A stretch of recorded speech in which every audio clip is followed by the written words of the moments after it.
today. It is our last agent sneak peek of the year, and we wanted to go out with bringing you a very special guest and showing you a little bit of what's going to happen in 2022 with our state association. So we have our friend and our incoming president for the California Association of Realtors, Otto Catrina. And Otto, welcome to our program. And if there's questions, sorry, I'm jumping in. Please type them in the chat box, and we'll make sure that those questions are relayed. Sorry, given time. Sorry for interrupting. And Otto, that's a great background you have there. Yes. Well, I'm here. I'm attending the LGBT caucus here at the Ritz-Carlton in Half Moon Bay. Oh, nice. And so they've got either golf or massage, and I moved my massage up an hour because of this call. And we've got a dinner reception tonight. So I'm looking forward to collaborating with the caucus tonight and representing our state association. And I have a special affection for San Francisco Association. Mark, Nina, Walt, Betty, you guys are very good friends of mine, and I enjoyed, I won't go into detail about our trip at Vegas a couple weeks ago. But no, please don't. Please. Okay, but thank you very much. I truly enjoyed the dinner, and I always love just enlightening myself, educating myself, and finding out everything from inventory to technology. And you guys are very fortunate to have Nina. Matter of fact, Nina and I had a conversation. We just finished up our LT summit at the beautiful Claremont Hotel in Berkeley. We had about 150 of our leadership team and staff, CAR staff. And one of the areas that came up was about technology, some different facets of technology. So we're going to go ahead and talk about putting a task force together on that. So our theme going into 2022 is Stronger Together. And it's a theme that I used on a campaign trail when I ran for this office 3 years ago. And I started seeing this fractionalization, would we say, in society, either on this side or on that side. And I said, you know what, as realtors, we are strong advocates of the Realtor Party, where we are representative of all parties, of all genders, of all diversity, of everything. And I've made a commitment going forward. I'm going to be making decisions based upon what's right for the association. I don't have a personal agenda. My personal agenda is collaboration, is respect, is transparency. And outside of that, I'm going to make some mistakes, but I'm a guy that's to the ground. You know, I'm real close with you guys in San Francisco and a lot of associations throughout the state. I'm a broker, just like a lot of us, and I sell real estate, and I do some development. I'm involved with a 450 home development in Modesto right now that I'm working on. But a couple of things I wanted to go over were some objectives that we're going to try to accomplish going forward. And one that we're going to be a continuum of is with our strategic planning and finances, the fair housing component that we've done a real good job in elevating and diving into that.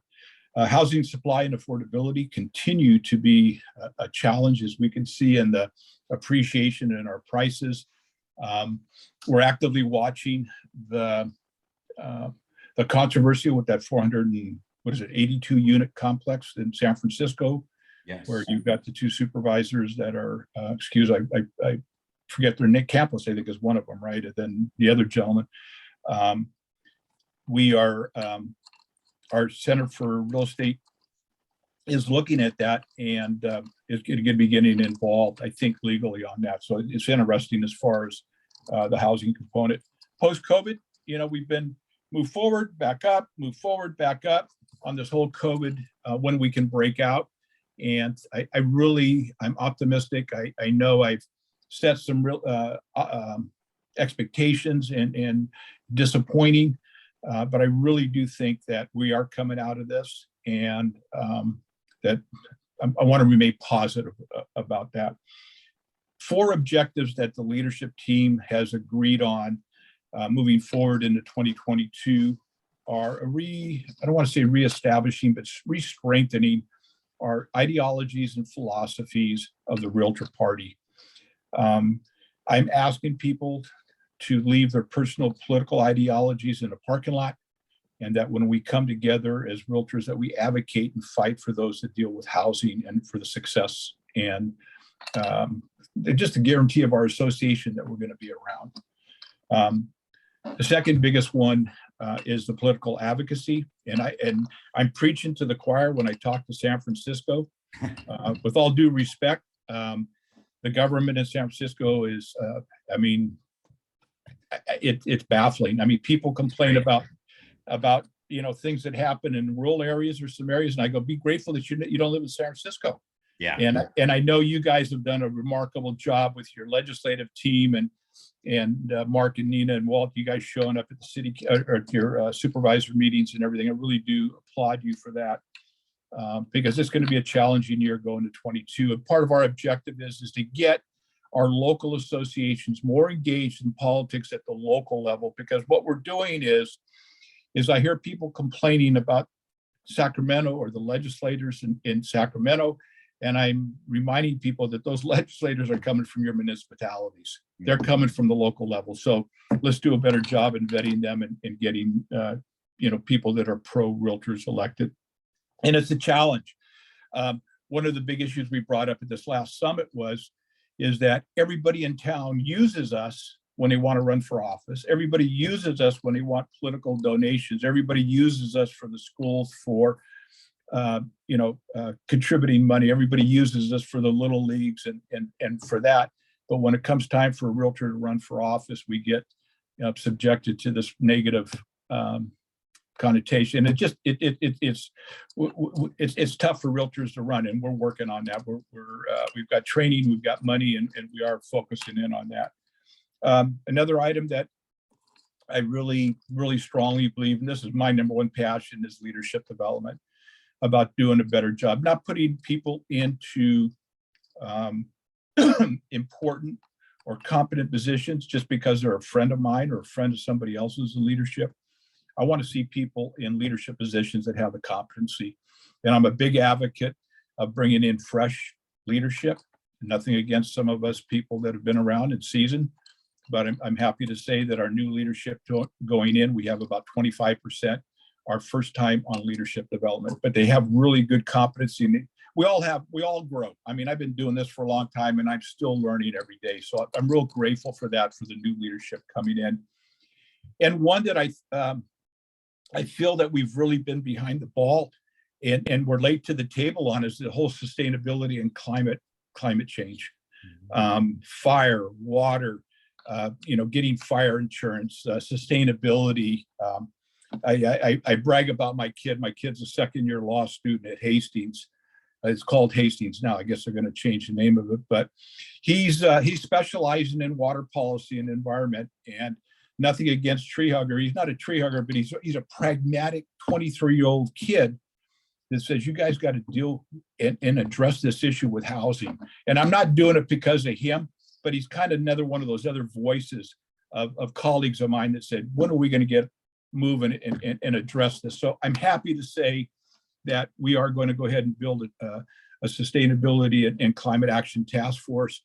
If there's anybody a director or anybody that would like to be on a task force, please let me know. So this is a significant area we want to go. I want to go over a couple of things, Mark, if I could. I still have some time, right? Yeah, plenty, please. A couple of things. People ask me what keeps me up at night.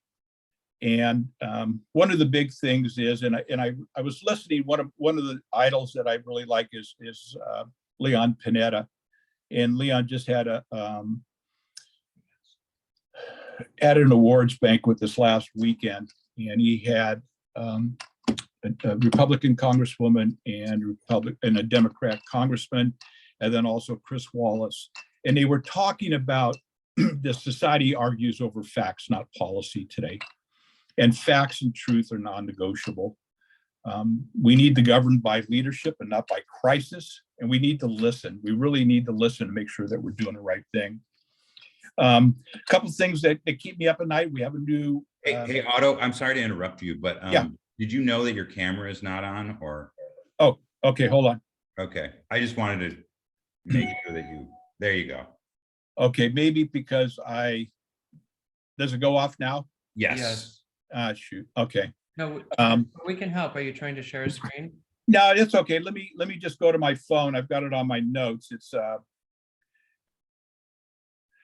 so we have a building that is pretty well functional obsolete at our headquarters down in LA. That's been a big controversial with our members about going forward. We're projected to build 130 affordable units on there with our commercial building, with our office space anywhere between 12 to 25,000 square feet. So that's something that we've been working on. The DOJ lawsuit is kind of frozen right now. We really haven't got any updates. This is a serious nature, serious litigation that's going on right now, and saying that it could go a couple years. We did, or NAR did reach agreement on 4 components of the original lawsuit with the DOJ, and it was came to an agreement, but then there was a new administration that came in and said, you know what, we want to change the terms. So they're digging a little bit deeper into our business, especially with the MLS buyer broker agreement. We're going to put a task force together on that. MLS consolidation is another thing that we continually keep on hearing. Fire insurance and water. I had dinner a week ago Sunday. I was down at Pebble Beach at a political event, and I took the head lobbyist for the insurance agencies out to dinner on Sunday night with Dave and his wife. And she indicated that the actuaries are showing that they should be increasing insurance by 80%. They'll probably ask for 65 and settle for about 40%. And that also is applicable to the California Fair Plan too. So if you think insurance is bad now, wait till next year. And I know firsthand, because I've got a home up in the Sierras, and it's just, fortunately my policy went down, but I was paying $400 a month just on that. And my concern was, when I brought this to our leadership team a few years ago, was that my concern is that that's the difference between gas money and food on the table for some of these people, these first-time home buyers. So just to reassure you, we're actively working this with Commissioner Lara. Commissioner Lara is going to have a challenger next year, a gentleman by the name of Levine that's running against him. So stay tuned on that. The homelessness, I don't have to talk to you guys about homelessness. San Francisco and Los Angeles. And I hate to say it, guys, but it's embarrassing. It really is embarrassing when I come to San Francisco to visit my son and I see the streets of San Francisco. I went to USF. I graduated from the University of San Francisco. I was there in the 70s. And I remember the Tenderloin, when we used to go to the Tenderloin and go drinking. And the Tenderloin was bad then, and I see it now starting to come back. But I took my kid back to school the other night, and I just saw late at night at 10:30 at night, just the droves of people that are just doing drugs and hanging there. And I think the average is 2 people a day that are dying overdose. It sickens me. It really does. I have a heart for the homeless. When I see needles hanging out and people are they're fried. They don't even know what they're doing. And when we meet with our legislators and they constantly trying to get us to pass parcel taxes and monies to go for homeless, I go, why are we up 16% on homelessness throughout the state of California? And we're spending not millions anymore. Now it's billions of dollars on homelessness. My church just built 28 tiny homes, and I applaud our church for doing that. They got a grant from the county. They built these trailers with skirts around them. They're 1 bedrooms. They've got a kitchen. They've got a bathroom. And now what we're doing is a transitional where they have to pay, I think it's like $200 a month rent. And they do that. It's kind of a transition. They have to be working. This is not a handout, but this is a program that they're trying to help people get off the streets, get them in a job. And then, so matter of fact, if I can interrupt for just a minute, I Yeah, was Mark. going to say, the thing is, and I think you're alluding to this too, we can keep throwing money at this, but money is not the problem. But what you just said is what's going to change it. And that is smaller organizations smaller groups of people coming together to address the situation one piece at a time and putting it all together. That, I believe, is how we're going to solve this. Yeah. And I know I was reading an article today regarding Newsom's, what is it, keys for, not cash for keys, but keys for hotels, whatever it is, we're buying hotels. They're having a challenge with that. They're having a challenge rehabbing the hotels. They're having a challenge as far as investors getting people to do, this whole backlog and these container ships out there. Anything you go to buy nowadays is on back order. Yeah. I don't care what it is. So, but the whole homeless situation it just tears me apart when I see people lying on the streets like that. And shame on our politicians. I mean, they need to do a better job allocating those funds. And if it's a mental issue, then let's address it as a mental issue and let's take care of it. Affordability. I don't even know what the affordability is. California right now, I think we're at 823. San Francisco, what do you guys mark? 1.5 million, 1.6 million now? At least 1.6, yeah. 1.6. You guys are over $1,000 a foot. Yeah.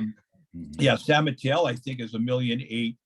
Where I'm at over in the East Bay, Castro Valley, we're approaching $1 million right now. I mean, we're selling a 2-1 fixer, 1,100 square feet for 800,000. That needs a ton of work on it. Foundation issues, new roof, blah blah blah. Yeah. The legislative challenges are going to continue. We live in a super majority blue state. It is what it is, and we have to work with our legislators. I know some of my Republican colleagues that are upset about it, and I don't have the answer for everything. But what I do ask people is, if you're going to come and you're going to complain and you're going to bitch to me, come with a solution, okay? Because it's easy to complain about our legislators and to complain about California, but you know what? I'm not moving. I'm not going to a place. But let's bring some solutions to what we can do to try to at least make incremental, small little changes. My dad used to tell me, take small little bites and you'll get to where you're supposed to go. And I meet with Democrats, I meet with Republicans, I meet with independents. I'm open, objective to meet with anybody that has any solution to help us out. Leadership development, again, I don't want to be redundant about this, but I'm a big proponent about leadership development and giving the resources to the local associations, what we can do to help you with your incoming leadership team, your president-elect, your government affairs directors. And we've got some significant changes that we're going to be doing next year going forward, putting those government affairs directors on stage and putting those presidents on stage and really showing best practices on some significant wins that we're doing throughout the state. Forbearances, foreclosures, you keep on reading about that. The forbearances are coming down. So I think it's gone from 7.6 million down to about 1.25 million. Electrification is a big issue. The climate action plan throughout the state about taking everything from natural gas over to electrification. In Livermore, we were successful in defeating a point of sale where they wanted to take the electrical panel and have that mandated that would be a point of sale. I mean, I talked to a restaurant guy that I dine at. He said he just put his in and he got it done for $6,500, which is really good for taking it from 100 amp to 200 amps. Zillow stopped buying iBuyers. I mean, I get people that complain about, and we got to be cautious because Zillow is a brokerage and iBuyers is a niche, like a niche for me is I do probate and estate work. So you can't knock somebody if they have a niche, but their iBuyer program, fortunately, unfortunately, depending on what side of the fence you're on, has not been financially stable and beneficial to them. So they've stopped on that. I don't think that's any surprise, though, really. I mean, we knew that. Yeah, we had the crystal ball on that. Yeah. Climate change, sustainability, sea level rise. You guys on the coast, we have 30 associations throughout the state. We created an entity called Smart Coast California that has done a remarkable job, and I've been able to help coalesce with them when it comes time for funds. We were able to get $250,000 from CAR. We got an additional couple $100,000 from NAR a couple months ago, and then just recently, I think we got $300,000. So this whole sea level rise is real. Eminent domain is real. where they want to have jurisdiction. And it's not just on the coast. Some of these LCPs go in 5 miles. They have a 5-mile jurisdiction. So we're definitely monitoring and taking care of that. Environmental issues, disaster preparedness. We have significant funds that we can help our members if there's a fire or any type of devastation. So always keep that in mind with an earthquake, with a fire, floods, whatever. Mental wellness has been something that the leadership team has been talking about.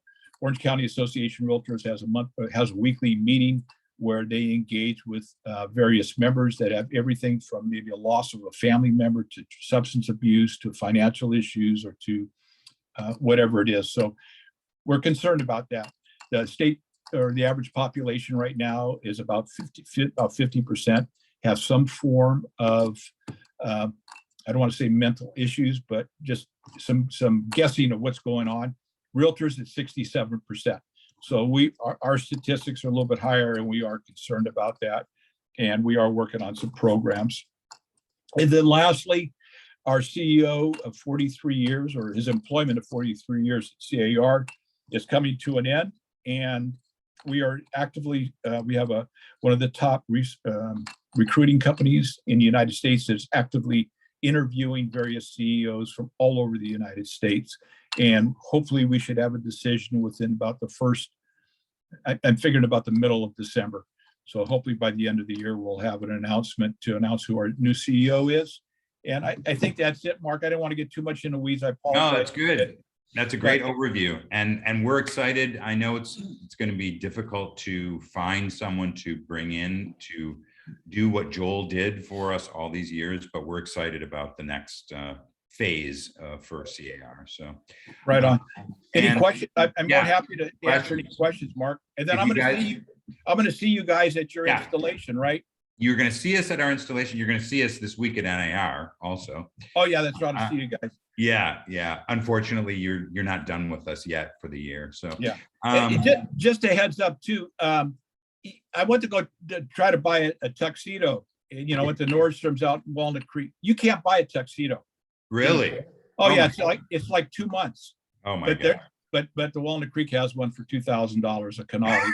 The gal was trying to sell me, and I said, business is good, but I don't want to spend $2,000 on it. But yeah, priorities, right? Exactly. Right. So if you do have a question for Otto, you are welcome to put it in the chat right now, and we will get those to Otto. So Walt is on the call as well. I'm here. How are you? How you doing? Hey, Walt, my daughter say hello to you. No, great. Yeah, she's a great cook. She's unbelievable. We were talking about you the other day. I hope it's good. Always good. Always good when it's about Walt. Yeah, I do have one question for you, Otto.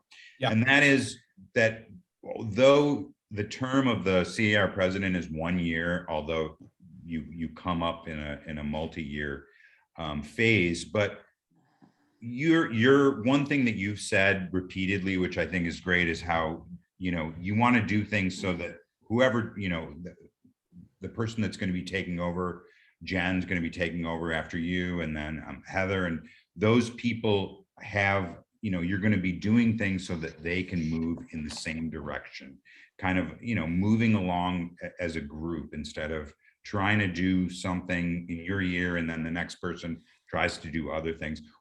If you can say one thing that you want to try and accomplish that you want to pass on to the next leaders, what do you think that would be?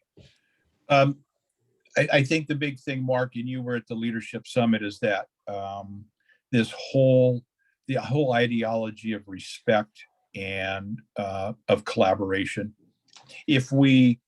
There's a great book called The 5 Dysfunctions of the Team. There's another book called Trust, The Leadership Challenge.